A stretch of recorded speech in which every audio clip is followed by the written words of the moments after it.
Why is that in your mouth, ha? Ha? Why is that in your mouth? Ha?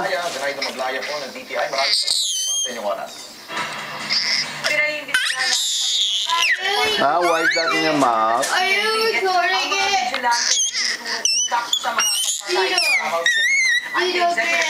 it? What?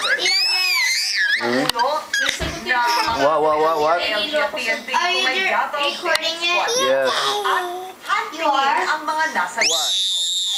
Ng Pangulong Department of Justice para isailalim sa Witness Protection Program. Have a quiet moment right now. Laban sa Davao. Ah. Bulaga. Yeah. Mayagpag ng mga vigilante sa Davao City. Yeah. Matapos maghain ng motion, muling tinanggap ng Special Bidding and Awards Committee ng Congress ang aplikasyon ng Indra Systems, Smartmatic International, AMA Group, at GLAT para makuha ang kontrata sa pulong What? There? 2010. Wow. Ibinasura ang aplikasyon ng AMA Philippines. Paliwanag nakabigay ng sapat na paliwanag at depensa ang apat na pumasya.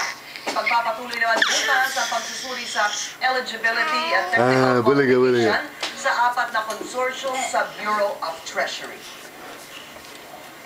I am against any negotiation concerning this contract. That's What did Tita Jack? punong-puno ng pitpot. Yucky boy. What did he do? Apektado pa rin kaya ang presyo ng baboy dahil sa H1N1 crude. Punha natin Bumaba yung presyo ng baboy dahil sa H1N1. Oh my God. Pati na yung baka dito That's right. What did he do? Pag-iikos. Mukhang hindi naman nabago yung presyo ng baboy dito dahil nga sa sinasabi ng H1N1 virus. Sa kasalukuyan, nananatili sa mababang presyo na ang laman ng baboy dito kasama na dyan ang gasoline at pork chop sa 150 pesos per kilo. Ang liempo naman na syempre sinasabi natin napili pa rin sa 160 pesos per kilo. Ang buto-buto ay presyo mababa rin 120 pesos per kilo kasama na dyan ang gasoline.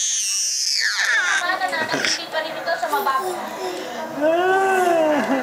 Alam ka lang, sa 220 hanggang 230 pesos per kilo ang laman, depende sa parte na ito.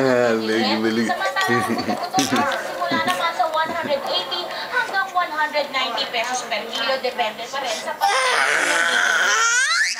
hindi pa rin ito gumagalaw sa kanyang karaniwang presyo mula pa tayo dumayo dito sa Commonwealth Wet Market. Nasa 110 pesos per kilo pa rin ang